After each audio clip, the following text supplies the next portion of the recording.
Good morning and good evening, dear brothers and sisters. God bless you. In the name of our Lord and Savior Jesus Christ, I greet you and thank you for once again tuning into our channel. And this is new series. I would say this is actually part of the original series, Paths of Sins. The first chapter alone deserves to get in there, but we have kind of alienated this series, and we want to continue this in a slightly a different direction. Therefore, we we kind of decided to create a new series out of it because we will have more than one chapter in this discussion. You may be wondering, so what is so special about this discussion that we are going to have, and why it deserves to become very detailed, and why not qualify under passive sins? Because this is about a topic called as judging or judgment, right? Um, in a nutshell, if you see, what is the speciality of New Testament? What is the speciality of the Christian walk with our God, right? It's about an eternal life, right? Um, I'm not sure about the other religious doctrines. I have not read Quran or Bhagavad Gita or any other Buddhist related doctrines. Therefore, I cannot compare and speak. But what I know from the Bible that I've read for many years now is about a life after death. It's about the life after we are taken away from this earth. It's about the life that we have to deal with in the heavenly realms along with our Father. So actually, you know what? The real life starts after our death. That's the way how I could understand, but don't take it in a negative sense. It doesn't mean that there were the people who were so foolish, and I think at least in America, I know that right from 1970s onwards, they had been talking about the second coming of Jesus, and many people so foolishly predicted, oh, so and so is the date, and all that. Recent predictions was in 2012, and then 2020 also people are talking that second coming is so obvious, and books were written. People believed, they sold the properties, and they gave it to the poor, which is good. But then what after your money is gone to the poor? Poor became rich, but how about you, right? And if you look at the Bible or read carefully, Jesus said, Matthew 24, I myself knew not the second coming, because Father alone knew the timing, as how the thief will enter into a house without pre-informing. Have you wondered any? So first of all, uh, stealing is not the Christian character. It's a demonic character or demonic manifestation. If you are involved in any kind of burglary kind of stuff, please get rid of that. But how Jesus compares is, he doesn't post a letter or ring the bell and say that, I'm going to come to your house to steal. Likewise, but the master and the servants of the master's house will have to be always in the mode of alert, right? In the alarming mode, and watching out if somebody is going to trespass the property, somebody is going to, steal the property or whatever. Um, Always we need to be awake. That's why Bible says in Matthew 26:41, watch and pray. Always you need to watch, and it can happen. Second coming might happen while I'm talking or while you are listening, right? Two people will be grinding mill, one will be missing. That's how the second coming will take place. And two people, the couple will be lying in the bed, one will be missing. That's how it is. Therefore you knew not the time, date, hour, minute, microsecond. Only Father knows, is aware of this. But we need to be waiting in patience. We need to be in alert mode. We need to be preserve our holiness. We need to always have this consistent walk with God, and we need to always be steadfast in our Christian life. That's the way how Jesus compared it with the burglar. How you will be alert, always having that alarm system, right? Somebody opens the door with force, finished. Police will get a SMS. The cops will be at home. Likewise, you need to watch out and alert. Why that compromise comes only in Christian life? It's okay. Anyway, God didn't come for 2000 years. So, yeah, of course, he's bound to compassion, slow to anger, and is having that patience to wait with an attitude of the grace period is being extended. But don't take it for granted, right? Compare Matthew 24 with the newspapers that you read and the events that are happening in the world today. It's obvious that the second coming can take place any moment, and moment second coming takes place, forget it. Peace is gone, taken away, tribulation starts, and sooner the judgment will come, right? And not before the 1,000 years reign, the judgment will come. If you take and read the book of Revelation, you will know the sequence of events, and it's very simple. I don't know why people are complicating the book of Revelation. It's very simple, actually. If you read, spending enough time, you won't find it that very complicated, or neither it's a rocket science that you cannot crack the chemistry or equations. It's very simple. Anyway, now coming to the session, what we are talking here is about two aspects, two different things. We are separating two different aspects. We don't want to mix it up.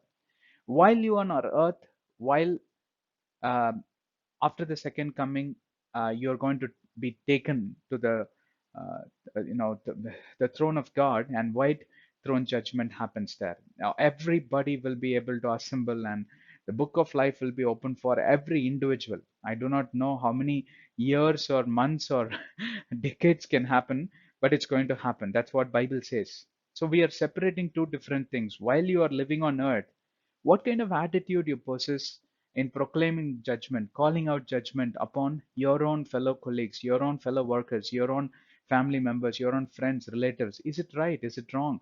What are the consequences? How much it can take you closer to human relations? How much it can drag you away from the God's relationship?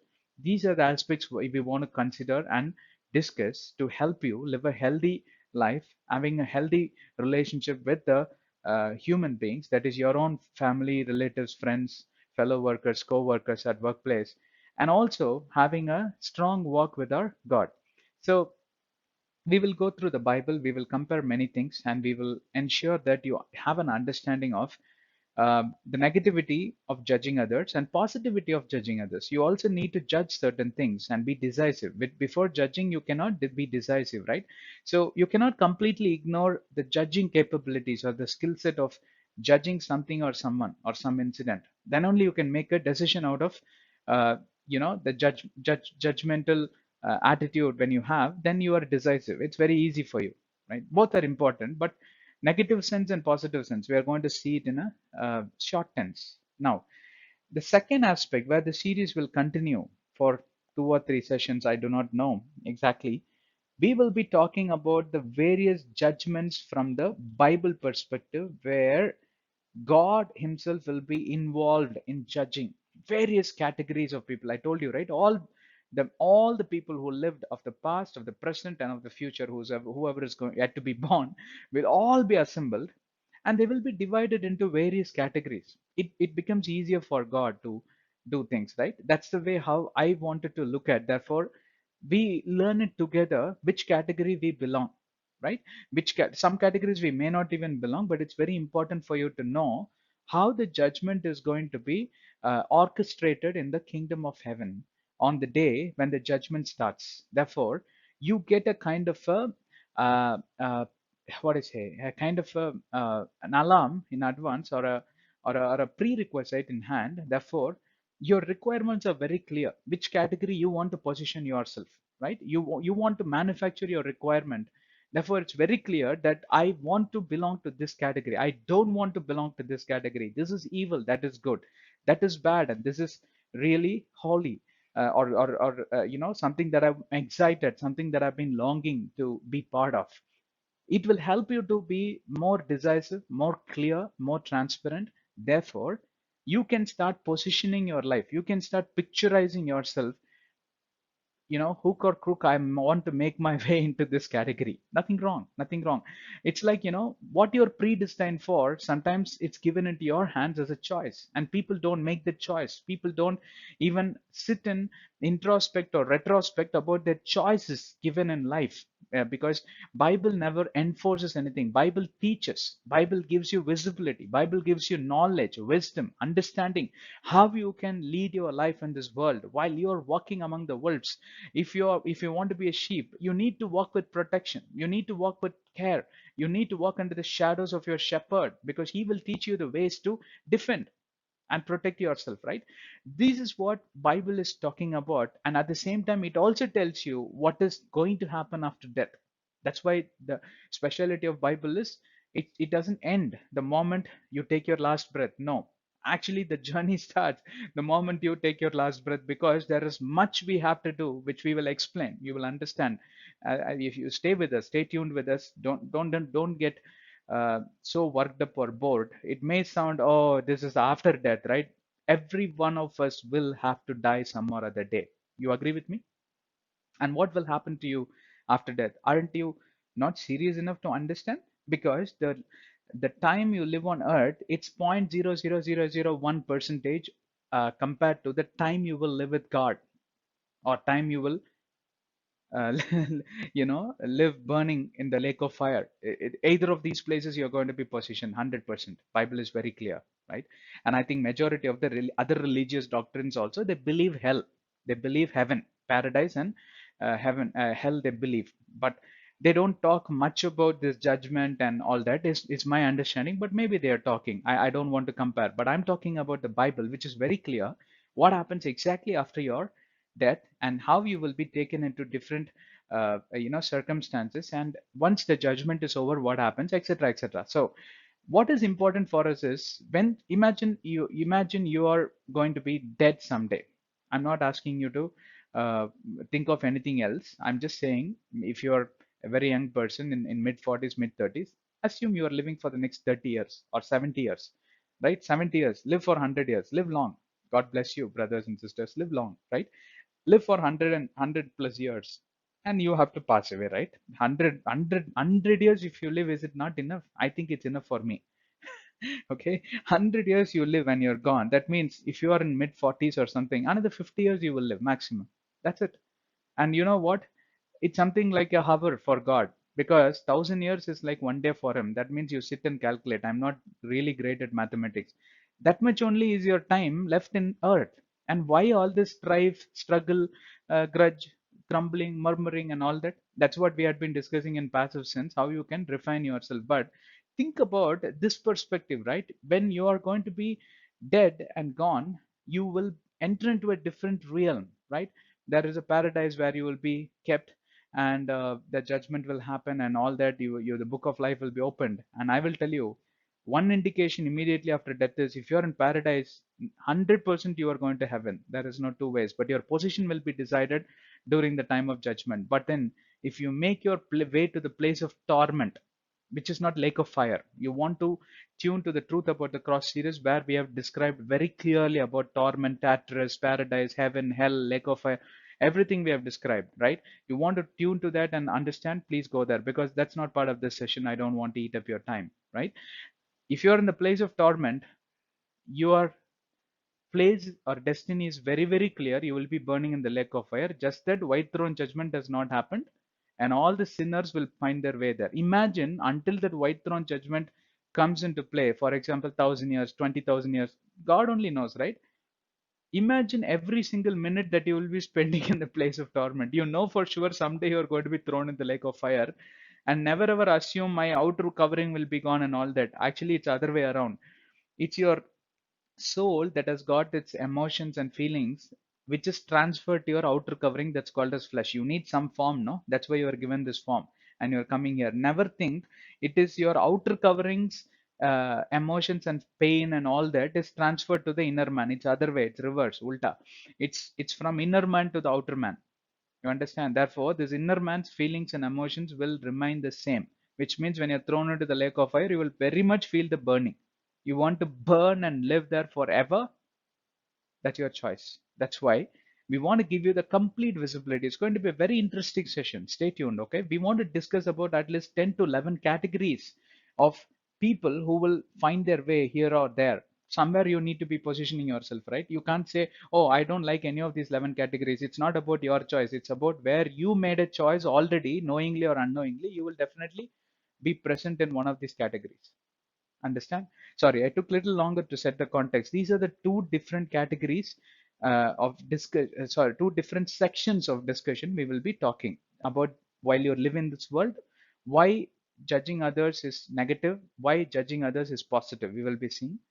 But after you are gone from this world, how you will be taken into the series of judgments, which category you can position or think through, right? We will give you the enough transparency, visibility from Bible, because this is what exactly is going to happen after your death. That is during the white throne judgment, right? And then what happens? What are the consequences and results of white throne judgment? We will be seeing those in detail. It's not at all easy to explain the entire book of Revelation or entire sequence of the judgment. It's going to take a very long time, but we have condensed in a shorter version, and we want to explain it. Therefore, you get a sneak peek, you get an essence, right? You get an essence, and then you can obviously take and read the Bible more and understand. Okay, so in the interest of time, let's move on to um, the topic. Let's talk about the definition of judging or judgment, right? It's about judging means different, judgment is different. Judging, the definition is something like this: form an opinion or a conclusion about something or someone, right? It's an opinion, it's a feeling, it's an emotion which is packaged in the form of opinion. Your opinion, you are having certain opinion about somebody or something or some situation. That is nothing but your judgment upon that person, upon that incident, or upon that circumstance, and upon or whatever, right? It's called as judging. Now, what is judgment? Judgment is, it's going to be more from the judicial angle we look at it, right? It is like giving a verdict on someone in the law of court.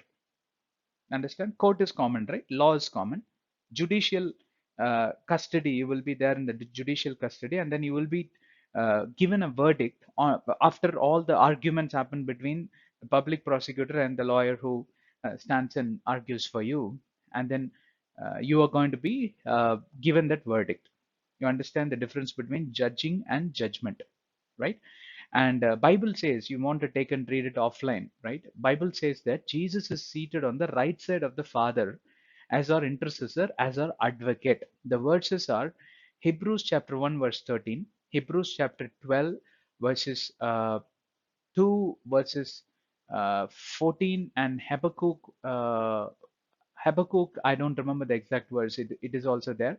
But these are the words where you will find that Jesus, and sorry, it is 1 John chapter 2, verses 1 and 2. So these are the verses which will help you understand that Jesus took the place as advocate, and this luxury, this grace period you have only until you live on this earth. Remember, this is not forever. After you are dead, you are qualified for the judgment, right? But until you are living on this earth, there is somebody who is arguing for your case on your behalf. Every time you commit sin, the argument will be, no, I died for him, the blood was shed, through my stripes he is healed. Since sicknesses cannot inflicted on him, accidents cannot be permitted. On the other side, Mr. Devil will also argue. But imagine the devil wearing the same coat suit, right?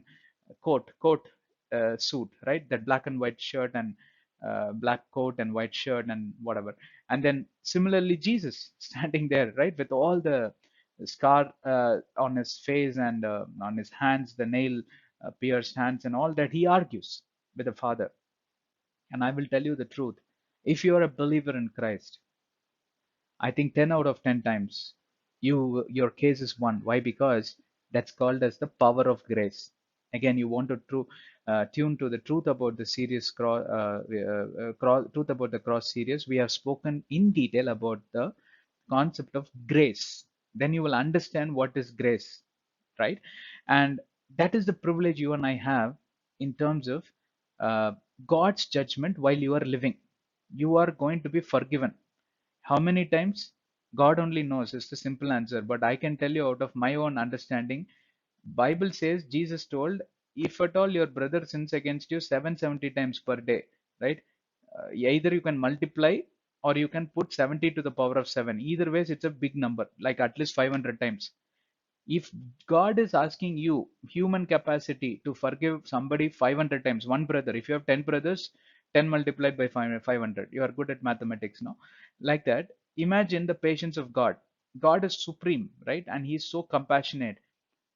You will have enough number of chances, brother. That's my ultimate answer. But even after that many chances being given in your entire lifespan, you will not repent. Don't you think you deserve to be burning in the lake of fire because of your self-deception, your arrogance, your stiff-necked attitude, your stout-hearted and head swollen with pride and blindfolding attitude, somebody teaches you, you say, oh, I have no time, you're so busy. Yeah, be busy on earth and be busy in hell also. That's your choice. Okay. So sorry, I'm little hard at you, because the intention is God also wishes the same. I also wish the same for all of us. No one should get into hell. No one should. At least if you have known about Jesus and been Christian, walking with God for such a long time, having read the Bible, having understood the power of grace, bloodshed, name of Jesus, the power behind it, that, demons came and, with a shriveling voice, Jesus, why have you come to torment us? Even while he was living, right? And after he was dead and shedding the blood, the power is like million times more, because Jesus defeated the Satan on the cross, and the power is given into our hands. For I did not give the spirit of fear, but I've given the spirit of power, love, and sound mind. 2 Timothy 1:7. Having understood all of this, you would say that no, I have no time, then please go and burn in hell. That's a choice you are making, right? And what God doesn't want you to make the choice. His desire is to, with out of compassion, I tell you, so much I sacrificed. I purchased you for a price by shedding my blood. And why would you go and suffer even after death? Okay, I think we are moving slowly in a different direction now. Let's come back about the judging and, judging others. Now, what are the general concepts or frequently asked questions? That is what something we want to do in this session, and then we will end, because we will have to break in multiple sessions. We want to cover. We don't want to rush and finish things. Okay, what are the general concepts here? Right, general concepts are. Let's start with the Bible. It says that do unto others as you would have them to, as you would have them do unto you. See, in the Father, Father in heaven, that prayer Jesus taught. No, in that there is one thing: judge. Do not judge others, as because God will be also judging you according to the same standard. Understand? You judge somebody with a selfish desire, vengeance, violence, and all that. Same judgment, copy paste. Like in Microsoft language, copy paste. God will also execute the same thing. That's why Bible is saying when you proclaim judgment or any ill will, if you show reflect any ill will towards somebody, same thing God will do to you, right? All you're forcing God, because that's a commandment He gave. Before judging someone, put yourself in somebody else's shoes according to their situation. It's really terrible, right? Being judged, but often we do it to other people without even thinking, without even understanding their position. Why would they, speak like that to me? Why would they be very harsh at me? Why would they feel so insecure? Why are they angry at me? Why they do not like me? If you ask these questions, there is a W5H. You know what? There is a five W5H means H stands for how. W5 means five W's, right? Why, what, when, where, why, what, when, where, who. You understand? Five questions. Why, what, when, where, who. H, how. W, numeric 5, H. This is the kind of corporate language which they use for improving their reasoning skills, analytical skills, aptitude. Same applies here also. Before you proclaim judgment or pronounce a judgment against somebody or being decisive, you ask this 5, 6 questions, no? It will shed a lot of clarity. First of all, to ask these questions, it will take some 20 seconds. By then, your anger will be gone. That is another psychological advantage. You will be slowing down to judge somebody. Understand?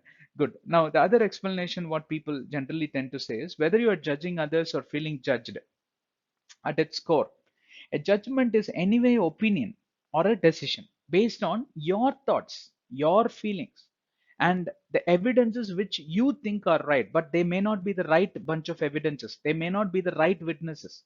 Therefore, you need to buy some time to inquire, to park your decision until then. By then, you know what? You will almost get clarity. By then, your patience will increase. By then, your anger will slow down. Your character will become like Jesus or God. You will almost forgive. By the time you inquire on all that, conducting this inquiry commission and all that, your patience will be, skyrocketing, and you will almost forgive that person because your anger will subside. See, when we proclaim that or when we pronounce that judgment is when our anger is at the peak. The best way to bring that anger down is why we are teaching these techniques, right? This is more from the social perspective. This is more from the psychological perspective. We have not yet gone into the Bible completely, but we will talk about Bible also in a moment, right? What Bible is thinking about all of this. So now we are still on the basic concepts, general concepts of judging, right? We have not yet gone into judgment. I want to be very clear. Two sections. First is judging others. Second is judgment. Now we are talking only about judging while you live on this earth, while you mingle with your people, your fellow colleagues. Right. Time to visit few questions and then we will wind up this session, right? Because we will not have time to complete the other things. What is the definition of judging someone, or what is the concept behind judging someone? These are the frequently asked questions. I'm tell you, many universities like Stanford and all other universities, they conducted research. What is the question that comes most frequently among millions of people? And therefore they handpicked this. And I'm 100% sure that you may not have all the questions thought through, but then one of the questions at least you would have thought through. So that's why it's important to go through what others are thinking about this concept, right? Now, what is the definition of judging someone, right? Give or have an opinion or to decide about something or someone, especially after thinking carefully, or it is to express a bad opinion of someone's behavior. Generally, judgment is in this today's world, which is very filled with so much of busyness, rage, and all that. More or less, it will be about their bad opinion, about the bad opinion, expressing your bad opinion about someone's behavior, about an incident. This is the definition across the world today that is floating, right? Because you think, and another thing implicitly that runs is, see, all the researchers have studied very well, and they are telling on an average, majority of the people tend to think they are better than the other person. That's why you are pronouncing that bad judgment, no? But when you think that you are all equal under the grace before Jesus, we are all equal, naturally you will mellow down. You will become humble. That's why it's very important to take and read the law of humility in in Philippians chapter 2. Completely you need to take and read. That's how Jesus lived his life. That's why he was able to be very humble, serving kind of character, right? And you have no right to judge other people because you are not the lawmaker, right? Who gave you the authority to judge somebody? Because it is all running in your heart, nobody can put a microscope, right, like a stent inside the heart. Nobody can put a microscope inside a heart and then they can say, oh, this judgment is bad, this judgment is good or right. No, because it's personal, right? And that's why we are helping you. It's between you and yourself. Therefore you need to watch out, but you cannot hide it from one person. It's all recorded in the book of life. For every account, sorry, for every deed and every idle word, every thought, every thing that comes out of you, you have to give an account in the day of judgment. Matthew 12:36. Therefore never think nobody is watching. One person is watching, sitting there. His name is God the Father. Okay. You have no right to judge other people because of what they look like or what they believe or what they perceive or how they conduct themselves, whatever culture they are from. How quickly we proclaim, right? When we look down at poor people, maybe you are in a good status. When you look down at poor people, look at the way how he has dressed, look at the shoes, look at the ugly face. Go to his home and see his position. You will understand. They eat one meal per day. There are many families that eat just one meal per day and they will be having few children. And then again another judgment. You know your position. Why would you have 2 3 kids? See, look at me, I have only one kid. What is your problem, brother? What is your problem in life? Don't you want to be thankful to God? What you could have done, probably, if you were Jesus, what you would do? If Jesus were you, what he would do? I think he will take some money, some food, and give it into his hands, or then ask him, what are you good at?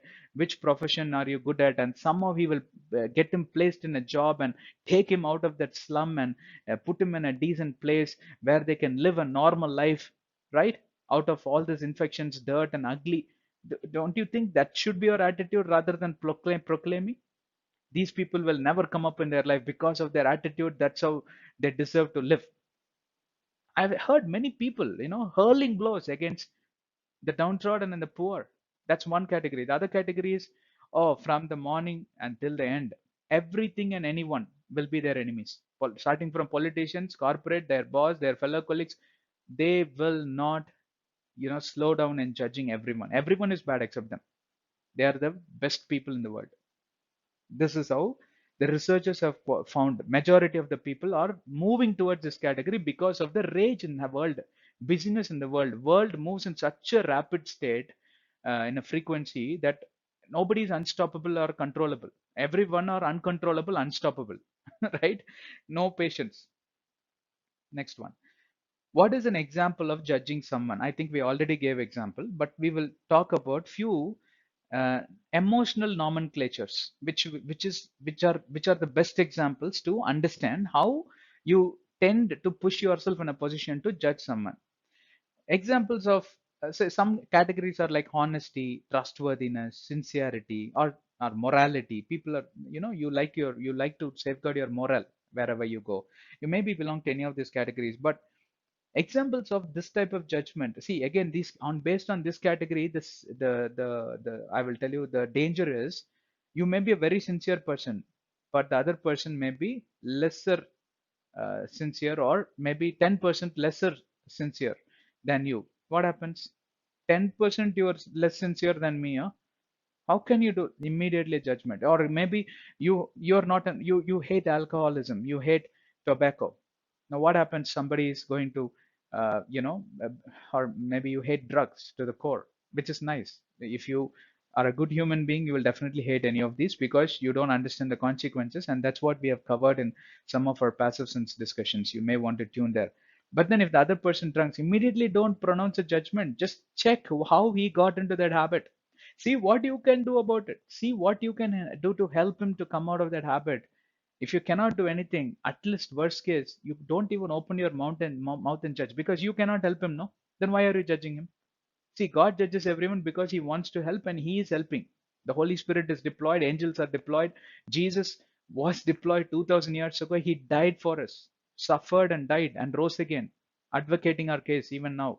The busiest person was Jesus, and he alone is so busy. Then don't call yourself as busy. Jesus is so busy. Even on the 3 days when he was dead and lying in the tomb, what happened to his soul and what happened to his spirit, we discussed in the Truth About the Cross series. You may want to tune there. He's such a busy person, yet he never compromised on compassion. He never compromised on patience. He never compromised on helping people or hurling blows or judging. No judging. He helped them. He told the truth. Please do not sin. He told and explained. He explained about the consequences in parables. How sin separates you from the love of God. You want to be like him? It's a choice you want to make. You may be a very sincere person, very nice brother. You may be a very, person who is appreciated for your credibility. Yeah, you're so trustworthy. But you don't compare, right? The comparison becomes a competition also sometimes. Yeah, and you have no right to judge other people. That's exactly the point. And again, the competency, right, on which you will be appraised in your, maybe in a government organization, hospitals, as a doctor, how many surgeries you conducted, how many went success, failure. You will be appraised based on your competencies and your achievements, right? Again, when you judge somebody, do not put them in the competency kind of angle. What happens is, when you judge them based on how capable they are, um, and as I told you, right, you look down on somebody. Forget about the slum beggar example, right? Even in your own office, the guy is not so fluent in English, and he's coming from a village background or somebody. I've seen many people, they are very bad at English and communication, but the way how their aptitude works, and that sharpness, analytic skills, I'm nowhere close to them. Therefore, you know what? I'm good at this, you are good at this. Therefore, we both are equal. This is the way how I look at. I don't go and judge on his English. Neither should he judge me on analytical skills, because God created us in different ways, right? We are all unique. If you start tuning your attitude that way, that example of judging someone will become nullified. Will get nullified almost every day. Now, somebody is asking, why is judging wrong? uh, I told you, right? Judging can be taken in two different ways. Judging can be taken in the positive way, right? You judge somebody on their shortcomings, and you rewind your tape, judge yourself. 10 years ago, how you were, more or less, you would be like that fellow. You would have been like that fellow. Thank God that you had been blessed and you had been brought out of all poverty and all kind of struggles, and you're living a very good life. But then if you have that kind of attitude, rewinding the tape, once upon a time I was like this guy, but thank God, immediately the humility will come. That's positive way of judging. The negative way of judging is what we have seen, and many examples we gave. Why is judging wrong? Somebody asked. Judging others as good and bad sides, as I told you. When you make choices based on your on based on what you observe, how you evaluate other people, you're using an important skill, right? And when you judge people from a negative perspective, you are doing it to make yourself better, right? You are having that kind of pleasure, and little pleasure you will get. No, thank God I'm not like him. Thank God I'm not like her. Thank God I don't speak like her, lies like her. But you have other shortcomings. Maybe that person doesn't have. Have you ever thought through that? You are doing it to make yourself feel better. As a result, the judgment is likely to be harmful, more on your side, because you're in a better position, but you're looking down. Plus, you are also hiding your shortcomings. Okay, you understand? Huh? What are the effects of judging others? Next question. In the interest of time, let's rush a little bit because we have to cover a lot. What are the effects of judging others? It can have a lot of effects, but we will talk about few. Judging someone can have similar effects to other forms of discrimination. See, you are creating groupism by judging. No, your judgment you will keep it with your heart. No, you will tell to some two, three people. Then what happens? Some people will accept, some people will reject. Whoever accepted, they will form a gang. Whoever doesn't accept, they will form another gang. What happens? Split happens. Will the company prosper? Actually, no. If you're in a corporate environment, actually, no. It will divide people. People describe feeling, isolated, ashamed, misunderstood, criticized, and demonized. This is about the consequences on people whom you judge. When you judge and spread that judgment across, what happens is they will get this kind of ill feeling, and you do not know the consequences, right? They will feel so lonely and they want to kill themselves. Now, who is the reason for that? It is you. Judging also can result in people being less likely to talk about what they are going through and ask for the help they need. You have no idea that they were looking for help actually to come out of that situation, but on top of that, you are judging and making them feel even more miserable. Don't you think we are even worse than animals by doing that? Even animal has that compassion. I was watching, I think, Animal Planet, or something like that, where I think the deer has given birth to its younger one, calf, and then a lion came, and the deer fled the spot, and it's a little one just born, given birth, struggling to get up and walk. You know what? The lion did not kill. It started playing, and the whole day it took good care. It started licking and all that, and it fled the spot. Then the mother came and got reunited. See, even the animals have got that sense of compassion, and sometimes we look down on somebody so heavily, brutally, we almost kill them. And the truth is, they are looking for help to come out of that shortcoming, and you're judging. All right, judging can hurt people. What is the difference between judging and telling the truth? See, some people in the name of judging and hurling blows and criticizing others and all that, they tell, brother, I was only telling the truth. No, if I don't tell the truth, how this brother is going to get help? You're telling the truth in private or in public? First question. Second thing is, you're telling the truth and the truth which you told him is making him low or making him encouraged. Are you motivating or demotivating? Already I asked you three, four sensible questions, right? This is how you need to present his shortcoming to him or her. The person has shortcoming, agreed. You want to tell the truth. You want to help them, agreed. How are you presenting it? It matters, no? Right? Judging, and it appears that, see, nowadays more people are mixing telling the truth with judgment. That's a big problem. Well, telling the truth is not judging, definitely. It's vice versa. It's only to help people. And I told you how to present it. When we tell someone the truth, it is done out of love. No two ways about it. And Second Timothy chapter 2 verse 15 says this, not out of hypocrisy or pride, but the rightful handling of the truth. Yeah, the Bible is very specific. Rightful handling means your words, your choice of language, and your emotions, and you have to express that you care for them, you would like to work with them, help them to drag. You're very empathetic and not just sympathy, and you are not criticizing them, right? All these things you need to mix it and present, and it's a lovely character. If you are possessing that character, always going in search of people who are struggling in their character, in their shortcomings, and you want to help them, not in the name of judging or criticizing. Wow, you are already the true child of God. You are just like Jesus. You are reflecting his character. I've seen many people. Last two questions, and then we will be winding this session. Okay, what is the opposite of judging someone? What is the opposite? Always, this is a very good question to reason, right? What is the opposite of judging someone? Judgmental is negative. We spoke, right? Majority of the times it's negative. But with compassion, you want to tell the truth, it's positive. It's different, right? Now, judgmental has the word judge at its root, right? It's derived from the word judge, which itself is from the Latin word. It is called as judicem, which also means to judge. Now, it's considered as a legitimate variant, right? It's considered as a negative. That means take out the judge or judgmental attitude based on your law book. See, if you're not being judged by the court of law with the verdict and all that, now who is the lawmaker? You are the lawmaker. Now, who manufactured that rule book? You manufacture the rule book. You deserve to manufacture a rule book. Are you God? Actually, no, right?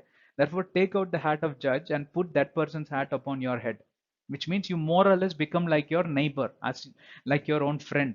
That means you start looking at the problem of that person's problem as your own problem. Recently, one of my close friend got admitted in the hospital. His whole family were infected with corona and they were battling.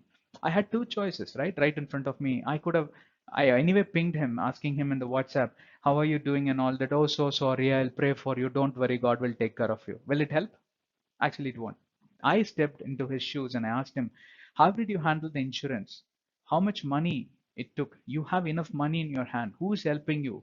What about your son? What about your wife? What about? I asked it, asking every detail. The guy almost started weeping emotionally, and he said that insurance guys are covering only half. Then I took at the long story short, then I took some responsibility on my shoulders on his behalf. He's my colleague, and I went and fought with the HR, the management, my boss, and everyone, and we arranged something, and that started getting worked out for his benefit. You see, I'm just giving an example. I'm not saying I'm somebody. I'm nobody also, just like you. But we can make that little difference with the little capacity what we have. Did I even, anyway, I would like to offer some money to help him, but that won't help him completely, right? But these are the some things which you can step over and beyond. That's where God is going to use you, right? And the person did not even think in certain angle where I pitched in and started thinking in that angle. Why? Because he is already in the panic state, right? That's where you need to get into the shoes of somebody before judging. If you're a if you're a person with that judgmental attitude, you know how you would have reacted. The same example, I think there is some curse on this family, some bondage. I think they deserve. Otherwise, God won't permit all this, no? Brother, I'm telling you, you are devil by yourself. If you talking like this, right? If you start talking like this, right? With a judgmental attitude of, did you stand next to God and both of you were judging that person together? Then how did you talk like that? Always have that compassionate attitude. Forget your law book, forget your rule book, forget your Bible also. First of all, behave like a good human being. That's what even Jesus did, right? And first he went and healed people, and then he said, do not sin. First humanitarian grounds, then comes the law book of God. Of course, we need to tell both, right? We need to tell the truth also, lead them into salvation, but not before consulting the humanitarian grounds. Last question, and we are done. What is the opposite of judging someone? Sorry, I repeated the same question twice. Sorry. I think that was the sorry. I duplicated that question because it is so important, and I think I have given you a convincing explanation also. Right. So we will do one last thing, right? One section I have now. We will conclude with that. Judging someone else might include consequences, which we have understood. You agree with me, correct or not? Now, what are those consequences? You have a pen and paper, you write it down. If you don't have a pen and paper, just listen, pay attention. Worst case to avoid consequences, if you are having the judgmental attitude, is kindly avoid that person. Because you cannot help, because you are selfish, you are scared, and all that. But at least save yourself from judging him. Therefore, you avoid that person. Please take a different route. Number one. Number two, this is to mitigate the consequences or nullify the consequences of judging. Why? Because it is getting recorded. Whatever you are doing here is getting recorded somewhere. Why don't you save yourself? Forget about saving that person. Making fun of them or mocking them, ridiculing them, right? Because of their mistakes, shortcomings, and all that. This is nothing but it's coming out of judgmental. Somebody call it as a joke. What joke? You think somebody jokes at you, you will be calm and quiet? Then why is that principle only applied for them and not for you? Jokes cannot be about a person. See, joke is going to be a socialized thing. It's about something that has happened in a group or somewhere, or an incident or imaginary, or making somebody laugh and all that. But it cannot be about one person, that too in his presence, among 20, in the midst of 20 people. It's not joke, it's criticism, it's mocking, it's mockery, it's ridiculing, humiliating also. Avoid that, please. Right? That comes, you know what, in inside of you, it's because you judge that person that way, you're actually doing all this. Thirdly, seeing their behavior as attention seeking, right? You what to say is, you need to look inside of them and understand what help they need and start providing their help. I think this is explained already. Let's skip that. Okay, if you change that attitude, that way, your the way how you look at a person, you won't judge. You will become a very empathetic person. Okay, fourthly, we have only one more to go. Fourthly, hold on with the negative thoughts about someone.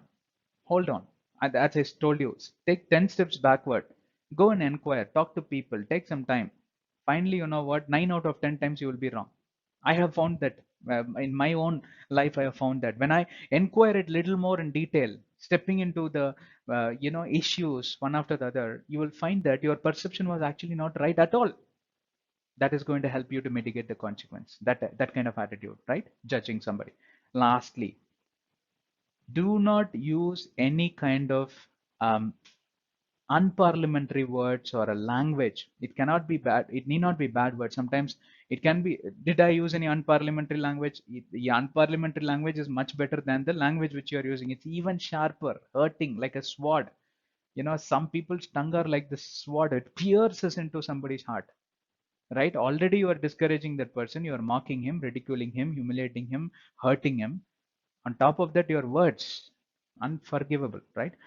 So don't do that. And the best thing is, I think we gave you some tips how you can convert that judgmental attitude, decisive attitude, into something like helping others and be kind, be more compassionate. Every one of us will start practicing these principles. Imagine what the world will look like. You will not find any kind of people hurling blows against each other, judgmental against each other. All right. Okay. So, brothers and sisters, we will stop here. I think this is the very first session we had. We will continue. And as I said, this series is expected to go for some time. And we are cutting it a little short. We will keep it within 40 minutes or 45 minutes. Therefore, you don't feel it is so long every session. You can quickly revise it. Okay. Good. God bless you. Stay tuned. I will meet you soon. Bye.